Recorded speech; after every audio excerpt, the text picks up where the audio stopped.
Hello friends, welcome to our YouTube channel. तो friends, आज हम एनसीईआरटी क्लास 10th चैप्टर 1 का प्रश्नावली 1.2 स्टार्ट करेंगे। हमने 1.1 है जो पूरी कंप्लीट कर लिया है। जो भी स्टूडेंट है जो क्लास 10th में है और अपनी तैयारी मजबूत करना चाहता है वो पहले दो वीडियो को ज़रूर देखें। आज हम 1.2 शुरू कर रहे हैं। तो आपके पहला क्वेश्चन है कि सिद्ध कीजिए कि रूट 5 एक अपरिमेय संख्या है। रूट 5 एक अपरिमेय संख्या है, ये हमें सिद्ध करना है। दोस्तों, ये वाली प्रश्नावली का 1.2 है जो काफ़ी महत्वपूर्ण रहने वाला है, क्योंकि यहाँ से एक क्वेश्चन 100% पुटअप होता है आपके कि जैसे पूछ लिया रूट 5 एक अपरिमेय संख्या है, रूट 1/√2 एक अपरिमेय संख्या है, या रूट 3 + 2√5 एक अपरिमेय संख्या है। इस प्रकार का क्वेश्चन है जो आपके 100% फिक्स है। तो हम इस क्वेश्चन को पूरे पैटर्न के साथ सोल्व करेंगे ताकि आपके नंबर ना कट सके। तो सबसे पहले तो मैं आपको बताना चाहूँगा अपरिमेय संख्या और परिमेय संख्या क्या होती है। परिमेय संख्या, क्योंकि बेसिक आपके जो सीढ़ी है परिमेय और अपरिमेय संख्या है। परिमेय संख्या वे संख्या होती है जिन्हें हम P/Q के रूप में लिख सके। P/Q के रूप में लिख सके जहां आपके Q नॉट इक्वल टू 0 यानी Q 0 के बराबर ना हो, तो इसे अपन क्या कहते हैं, परिमेय संख्या।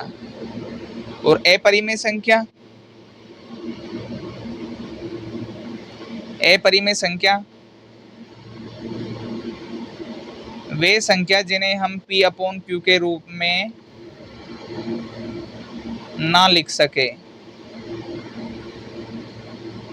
वे आपके अपरिमेय संख्या होती है। मैं आपको एग्जाम्पल के माध्यम से समझाना चाहूँगा। जैसे आप 1/2 लिख सकते हो, ये परिमेय संख्या है। 2/4, 3/5, √4, √25, ये सब क्या है, परिमेय संख्या है। आप सोच रहे होंगे √4 परिमेय संख्या कैसे हो सकती है, क्योंकि हम इसे P/Q के रूप में लिख सकते हैं। कैसे कि रूट √4 है ये, तो इसको अपन अंडर रूट निकालेंगे, इसका वर्गमूल वो करेंगे तो ये 2/1 आएगा। वर्ग करने पर 2/1 आएगा, यानी P/Q के रूप में इसे हम लिख सकते हैं। इसी प्रकार हम 25 रूट को भी लिख सकते हैं। और जैसे अपरिमेय संख्या है, अपरिमेय संख्या आपकी होती है, अपरिमेय संख्या के कुछ एग्जाम्पल बता रहा हूँ मैं। जैसे √2, √3, √5, पाई, ये सब आपके अपरिमेय संख्या हैं। अपरिमेय संख्याओं को हम P/Q के रूप में नहीं लिख सकते। अब जैसे -2/√3, ये भी आपके एक अपरिमेय संख्या है। अब इसी में आपको एक और महत्वपूर्ण जानकारी है जो भी याद कर लेनी है। को प्राइम नंबर, को प्राइम नंबर यानी सह अभाज्य संख्या। को प्राइम नंबर, को प्राइम फैक्टर सह अभाज्य संख्या वह है जिसमें एक के अतिरिक्त अन्य कोई गुणनखंड न हो। वह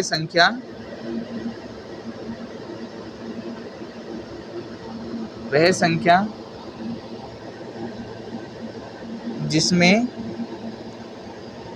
एक के अतिरिक्त अन्य कोई अभाज्य गुणनखंड न हो।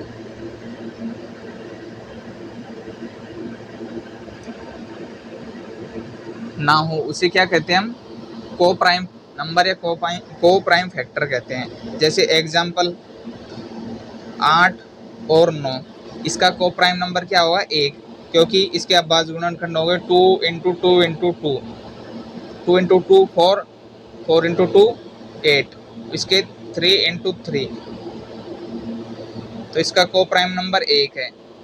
जैसे अपन ने ले लिया 9 और 15, तो यह आपके को प्राइम नंबर नहीं है, क्योंकि इसमें अभाज्य गुणनखंड करने पर 3 इंटू 3 और 3 इंटू 5, तो इसमें 3 आ गया। तो हमने तो ये पढ़ा था को प्राइम नंबर वह संख्या होती है जिसमें 1 के अतिरिक्त अन्य कोई अभाज्य गुणनखंड नहीं हो। तो यहाँ तो 1 के अतिरिक्त अभाज्य गुणनखंड 3 आ गया, तो यह आपके को प्राइम नंबर नहीं है, को प्राइम नंबर नहीं है। अब हम अपने क्वेश्चन पर आते हैं। अपना क्वेश्चन क्या है कि √5 एक अपरिमेय संख्या है।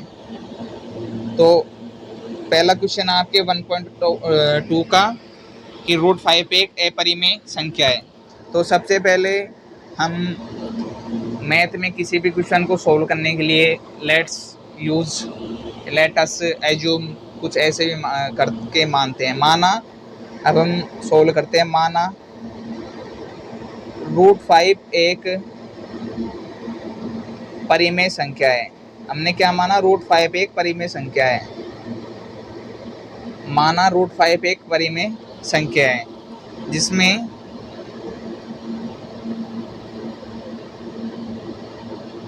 R और S ऐसे दो पूर्णांक प्राप्त कर सकते हैं जहां S बराबर नॉट इक्वल टू 0, यानी S 0 के बराबर नहीं है। S 0 के बराबर नहीं है तो परिमेय संख्या होगी। तो √5 बराबर R/S। अपन ने माना है कि S 0 के बराबर नहीं है, तो इसका मतलब है ये परिमेय संख्या है।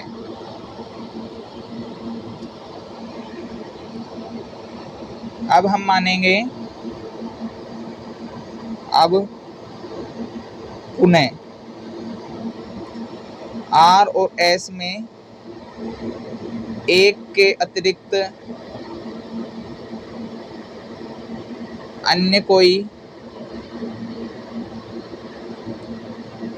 अभाज्य गुणनखंड, एक के अतिरिक्त अन्य कोई अभाज्य गुणनखंड, एक के अतिरिक्त अन्य कोई अभाज्य गुणनखंड है।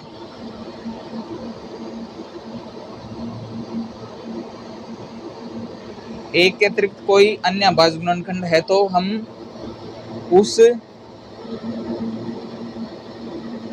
अभाज्य गुणनखंड से R व S को विभाजित करते हैं।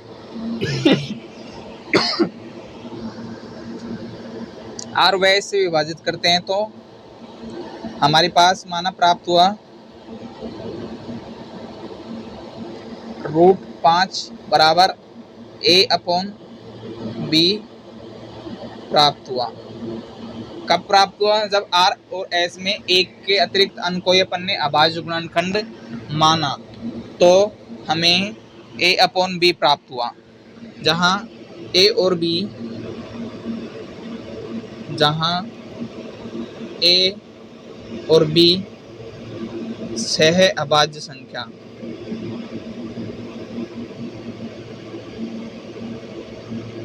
या को प्राइम नंबर है।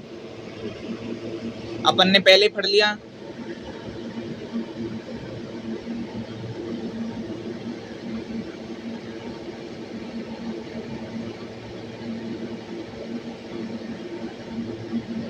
अपन पहले ही पढ़ चुके हैं कि को प्राइम नंबर क्या होता है। को प्राइम नंबर वह होता है वह संख्या जिसमें एक के अतिरिक्त अन्य कोई अभाज्य गुणनखंड नहीं है। अर्थात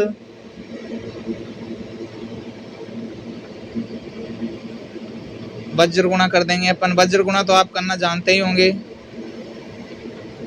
√5 बराबर a/b, या नीचे एक लगा दो, इसको आपस में वज्र गुणा कर दो, तो ये आ जाएगा आपके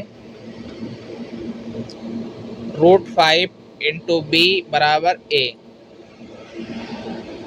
अब दोनों का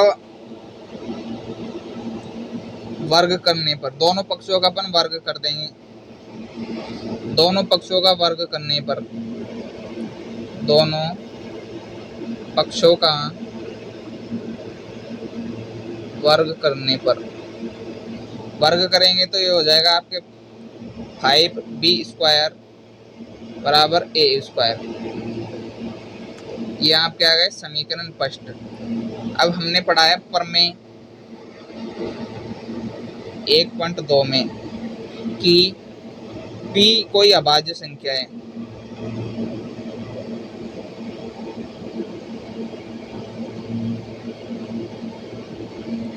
जो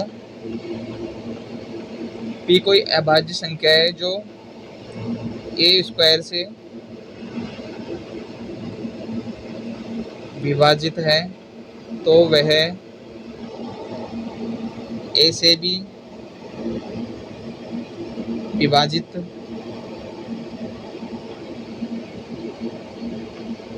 होगी।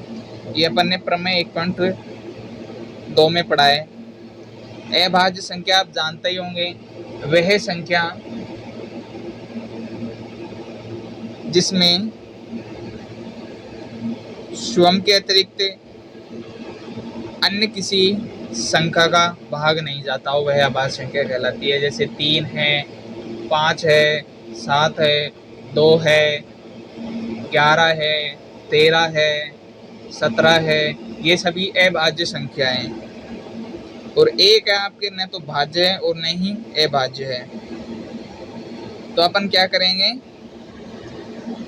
5 है जो आपके a² से विभाजित है, तो इस प्रकार इस कथन से, इस प्रमेय के कथन से 5 है जो आपके a² से विभाजित है,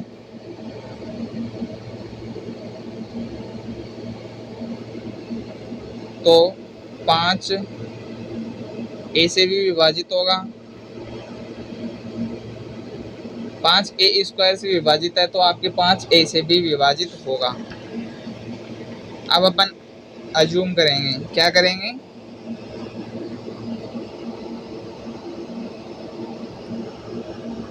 माना यहाँ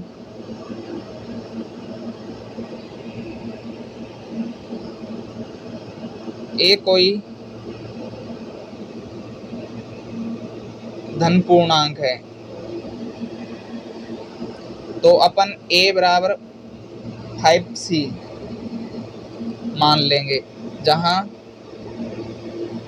c भी कोई धन पूर्णांक है। अब a बराबर 5c का मान अपन कहाँ पे रखेंगे, जो अपने पहले समीकरण आई थी ना, समीकरण फर्स्ट, ये आपके समीकरण आई थी, समीकरण फर्स्ट, तो इसमें अपन रखेंगे, नहीं दिख रही क्या आपको, ये 5b² बराबर a², तो a² की जगह a का मान रख देंगे अपन यहाँ पे।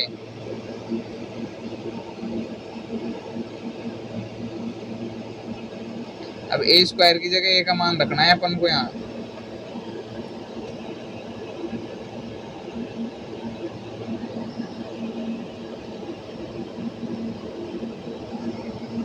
तो अपने आ जाएगा 5b² बराबर 5c का होल स्क्वायर, तो हो जाएगा आपके 5b² बराबर 25c², तो 5 से कट जाएगा, तो आपके आएगा b² बराबर 5c²। तो अपन इसको ऐसे भी लिख सकते हैं, 5c² बराबर b²। अब वही प्रमेय आपके 1.2 से कि 5 अभाज्य संख्या है जो बी स्क्वायर से विभाजित है तो बी से भी विभाजित होगी। तो यहाँ 5 बी स्क्वायर से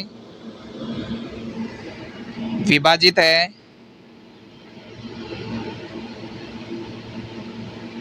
तो बी से भी विभाजित होगा।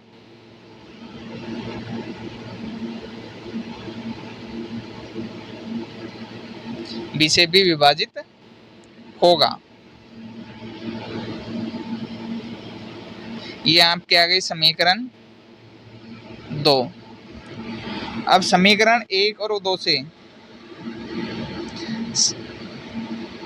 ये समीकरण आपके ये समीकरण अपन ने 2 मान ली। ये अपन ने 2 मान ली समीकरण 2, और ये अपन ने समीकरण 3 आई है। तो अपन मानेंगे समीकरण 2 व 3 से, ये 3 आपके,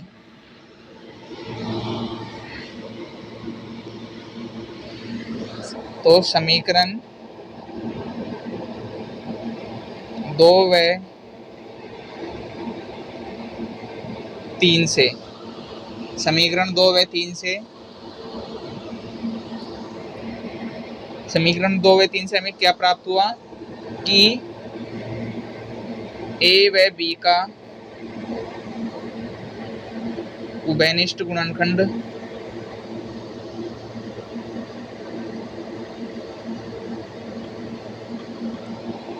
पांच प्राप्त हुआ। ए व बी का कम से कम एक उभयनिष्ठ गुणनखंड हमें 5 प्राप्त हुआ, परंतु यह हमारे इस तथ्य का विरोधाभासी है।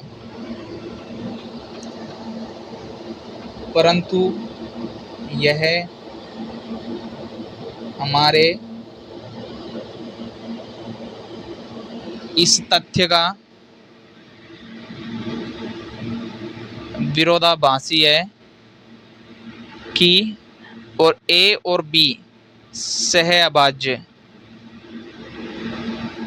संख्या है। अपन ने क्या पढ़ा था, सहअभाज्य को प्राइम नंबर वो होती है जिसमें एक के अतिरिक्त अन्य कोई अभाज्य गुणनखंड ना हो। हमारे पास क्या आ गया, एक के अतिरिक्त 5, एक कम से कम एक अभाज्य गुणनखंड आ गया। तो ये हमारी कल्पना गलत है, हमने जो तथ्य माना वह गलत है। अगर ये 5 नहीं आता, इसकी जगह 1 आ जाता तो ये आपके क्या हो जाती, परिमेय संख्या हो जाती। लेकिन हमने जो माना तो हम लिखेंगे हमें यह विरोधाभास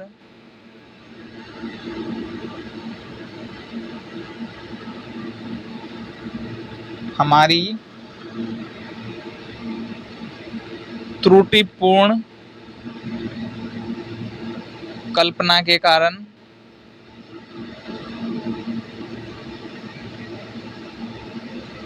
प्राप्त हुआ। अतः प्राप्त हुआ कि √5 एक परिमेय संख्या है। अतः हम निष्कर्ष पर पहुंचे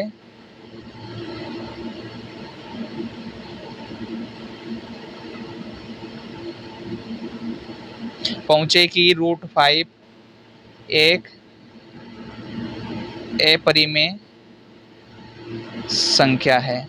अगर दोस्तों वीडियो अच्छी लगी हो तो वीडियो को लाइक करें, शेयर करें और हमारे चैनल को सब्सक्राइब करें। आप इस पैटर्न पर, एक क्वेश्चन है जो फिक्स है, इस पैटर्न को आप ढंग से समझ लो। मैं इसकी PDF भी आपको डाल दूंगा। तो फ्रेंड्स, अगर वीडियो अच्छी लगी तो वीडियो को लाइक करें, शेयर करें, चैनल को सब्सक्राइब करें। थैंक्स।